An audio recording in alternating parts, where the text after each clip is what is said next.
कई लड़की कई स्त्री अपने पति को छोड़ के अपनी माँ के पास रहती हैं। माँ के संग तुम्हारी जिंदगी ना गुजरेगी, जिंदगी तो पति के साथ ही गुजरेगी। इसलिए माँ के साथ ज्यादा ना रहो, शादी के बाद हम पति के साथ रहो, माँ के साथ नहीं।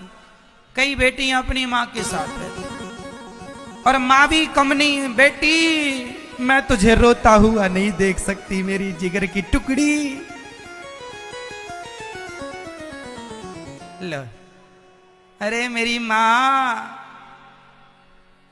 गृहस्थ जीवन में तो हंसना रोना लगा है, क्या सीता माता को दुख नहीं आया? अब जनक जी कहते, ए राम जी, मेरी सीता को तुमने बड़ा दुख दिया, चल बेटी सीता झोला तैयार कर, मैं तुझे जनकपुर ले चलता हूं, जब राम जी का वनवास हो जाए तो भेज दूंगा। तो क्या सीता जी चली जाती हैं अपने पिता के संग? बोलो मेरी मां, पति के सुख में पत्नी का सुख है और पति के दुख में पत्नी का दुख है। पति सुखी तो पत्नी सुखी, पति दुखी तो पत्नी दुखी। अब ये थोड़ी होता है कि जरा जरा सी बात में ये मम्मियां ज्यादा टांग लगाती हैं।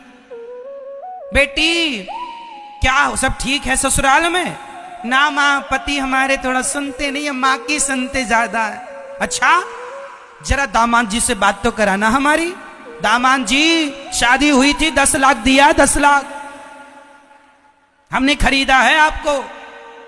अपनी मां की नहीं सुनना, हमारी पत्नी हमारी बेटी की सुना करो। नहीं, हम अपनी बेटी को बुला लेंगे। लो भैया, मां ने बुला लिया, बेटी आजा।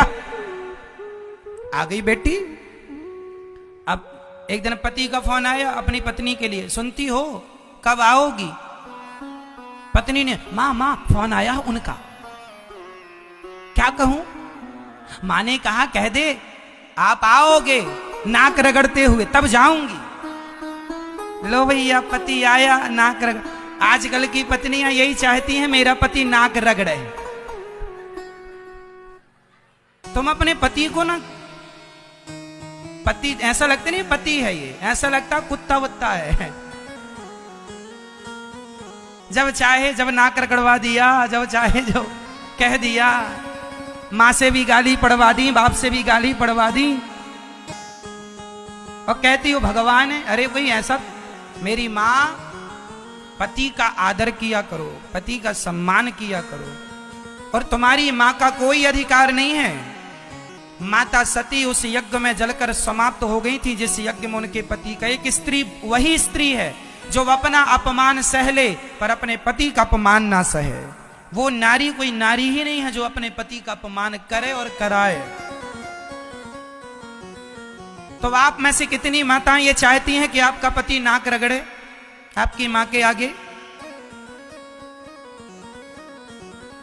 मां तो यही पाठ पढ़ाती है, बेटा तब जाना जब नाक रगड़ता हुआ आएगा।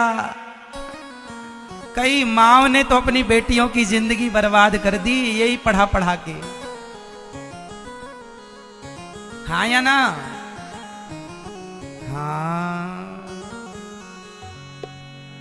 ऐसी नारियां कैकई जैसी होती हैं। कैकई के आगे दशरथ जी नाक रगड़ रहे हैं, राम को वनवास ना भेजो, कैकई मैं मर जाऊंगा। कैकई बोली कल मरने वाले आज ही मर जाओ। ऐसी भी पत्नियां पाई जाती हैं, बताओ। पति मरा पड़ा है और कैकई भरत जी की आरती उतार रही हैं। ये देखो, ये ऐसी माताओं आप लोग आचरण ना करना।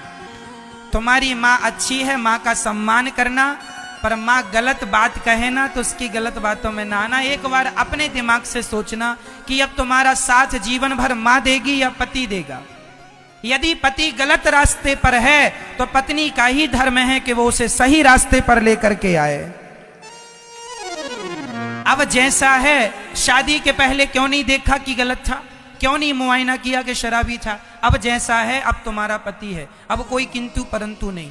शादी के पहले चेक करना चाहिए कि शराबी तो नहीं है, चरित्र का खोटा तो नहीं है, गंजेड़ी तो नहीं है। अब जैसा है, अब तो पति भगवान है, जैसा है सो है। अच्छा, पति कह दे गुस्से में अपनी पत्नी से कि चली जाओ घर, जाओ अपने बाप के यहां, तो समझदार पत्नी वो होगी जो नहीं जाएगी। बताओ, पति कह दे घर जाओ अपने, तो पत्नी को चली जाना चाहिए क्या? अरे भाई आप लोग कहते हो महाराज हमारी भी तो कोई इज्जत है, कब तक अपमान सहेंगे पति का। अरे भाई अब ये अपमान और सम्मान की बातें डिलीट कर दो मेरी माँ। इस तुम्हारे अपमान और सम्मान के चक्कर में ही रिश्ते टूट जाते हैं। अब कोई अपमान नहीं, अब क्या अपमान और क्या सम्मान, पति से क्या अपमान और क्या सम्मान। बोल दिया तुम्हें कहीं नहीं जाना, आज बोल दिया है कल प्यार भी करेगा। जब बताओ तुम्हारा, अच्छा बताओ आपके पति आपको प्यार करते हैं कि नहीं? क्या मेरी माँ प्यार करते हैं? जब प्यार आपको करता है आपका पति तो डांटने पड़ोसन को जाएगा क्या? प्यार आपको करता है तो डांटेगा भी आपको, हाँ या ना? बोलो हाँ कि ना। फिर जब प्यार करेगा आपको तो डांटेगा भी आपको।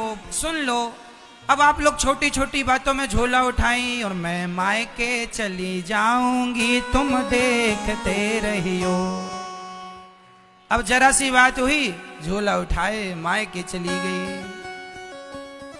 ये सब गलत, इससे रिश्ते और टूटेंगे। पति कैसा भी हो उसे समझाओ और पति के पास ही रहो।